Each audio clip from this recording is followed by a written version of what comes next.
We've all seen the movies, the labs, the test tubes, the ethical dilemmas. It all started in the public eye in 1996 with Dolly the sheep, the first mammal clone from an adult cell. And yet suddenly, it wasn't just science, it was everywhere. From the dinosaurs of Jurassic Park, to the clone armies of Star Wars, the mutants of X-Men, and the Spider-Man's clone saga, we've been obsessed with the idea of duplicating human life. But here's where things get weird. We have strict laws prohibiting human cloning. And usually when the law moves that fast to ban something, you have to wonder, was it already being done behind closed doors? You see, if science has successfully cloned a human being, it begs the ultimate burning question. Do clones have souls? Now, this would be a disputable matter. If you walk into a theological debate, you're going to get some polarizing answers. Some will tell you no. They'll argue that a clone is nothing more than an empty vessel, a hollow shell being possessed because man decided to play God. But wait a second. If we're going to argue that a clone lacks a soul because it was created in a lab, we have to look at the consistency of that argument. What about IVF?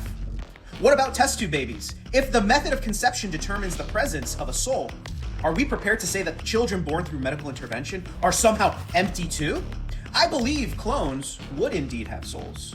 Why? Because when we look at a living, breathing human, we're just looking at DNA sequences. We're looking at an individual who exhibits their own personality, their own free will, their own capacity for deep and complex emotions. If a clone grows up, experiences the world, thinks for themselves, and chooses their own path, they're a person. If they're a person, then they're a bearer of the image of God, regardless of whether they're born in a womb or developed in a lab. This leads us to the most important truth. If a clone has a soul, then their spiritual requirements for their life are the same as yours and mine.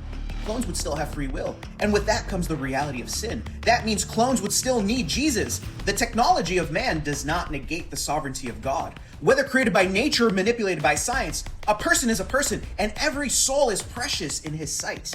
The world is moving fast, and science is pushing boundaries we never thought possible. But we don't have to fear the future if we stay grounded in truth. Am I wrong? Can clones have souls? Can clones be saved? Can clones become Christians? What do you think? Drop your thoughts in the comments down below. Share this with someone that might be a clone. And as always, stay sharp, my friends.